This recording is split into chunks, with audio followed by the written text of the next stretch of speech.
répondre au Rav Ron Chaya.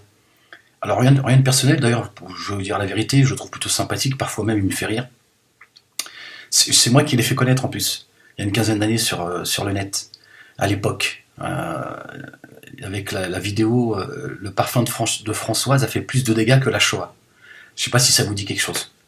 C'est vous dire un petit peu déjà le niveau de... Tu vois, c'est extrêmement pour un rave de dire ce genre de choses. En gros, pour traduire, il dit la fornication de la part des juifs cause plus de dégâts que la Shoah. Je dénonçais le racisme de la part de ces personnes-là qui rappelaient à la communauté juive de cesser d'aller de forniquer avec Françoise parce que ça faisait plus de dégâts que la Shoah.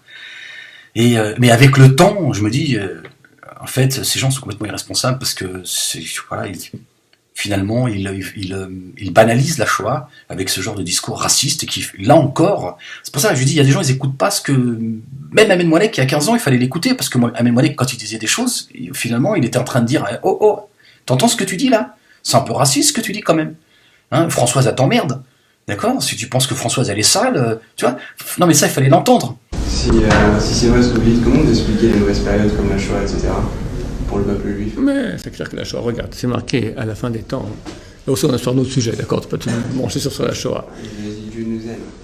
Mais c'est évident qu'il nous aime. Mais ça, c'est pas une preuve d'amour, le fait qu'on se fasse décimer comme ça. Regarde, bien sûr, c'est une preuve d'amour. Il n'y a aucun doute là-dessus. Et c'est une chose très dure à dire, parce qu'évidemment, quelqu'un qui a vécu, ou ses parents, ou ses grands-parents, il est traumatisé à vie et sa descendance. Mais il est impossible que de sorte d'acheter une chose qui est mauvaise. Maintenant, je ne vais pas rentrer dans le débat, j'aimerais bien en parler, c'est un sujet très complexe. Il y a longtemps que je veux en parler et je n'ose pas en parler. Alors c'est bien mauvais. Regarde, la Shoah en soi, c'est clair que ce n'est pas une chose qui est bonne. Mais en fin de compte, dans le calcul de tout ce qui va se passer, tout ce qu'il y a eu dans l'histoire, Hachem, il a un enfant adoré, c'est Am Israël. Sans Shoah, il n'y avait plus d'Am Israël. Sans parler maintenant au niveau des péchés, etc., qu'on aurait été redevable, etc. La tendance avant la Shoah, elle était quitter la Torah par millions.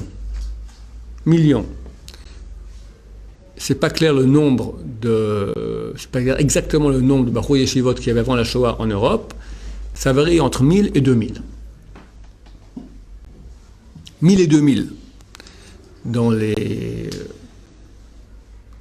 Médiatiquement, je ne vais pas expliquer le pourquoi maintenant, les motivations de cela, mais on veut faire croire que dans la Shoah sont morts beaucoup de juifs religieux, des shtetl, les machins, c'est des bêtises. C'était, on s'assimile à qui mieux. En 1938, des membres du Bund, c'était un mouvement juif, yiddish, parlant yiddish, mais anti-religieux.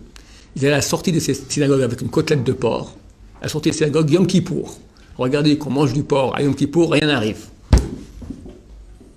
Interview de l'époque, on n'est pas encore assez goy, on fait encore la Brit Mila.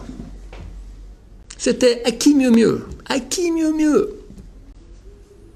On continuait comme ça, tu vois, depuis 150 ans, on s'assimile. Aujourd'hui, on sort depuis 150 ans. Tout va très bien.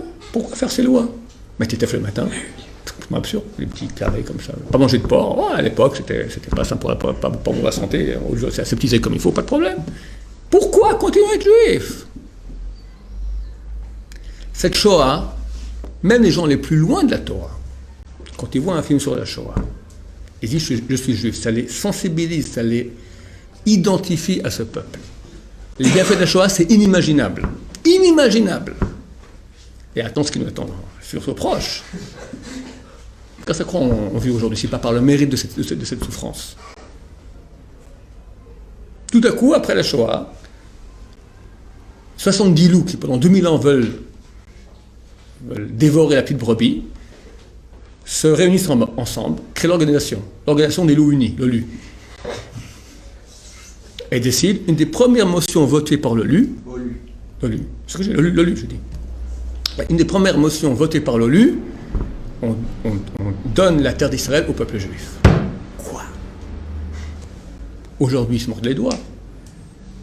Je crois qu'aujourd'hui, la grosse majorité des décisions de l'ONU concernent Israël. tout évidemment contre nous. Ils se mordent les doigts. Comment on a fait cette bêtise pareille de donner aux Juifs la terre d'Israël? Et par quel mérite? C'est pas toute la souffrance de tous ces Juifs qui sont partis. Il y a des gens qui t'écoutent aussi, frérot. Hein, il y a des gens qui se disent, mais qu'est-ce que c'est que ces racistes, ces juifs, là? Tu vois, c'est extrêmement dangereux comme discours. Et en plus, tu banalises la Shoah. Donc,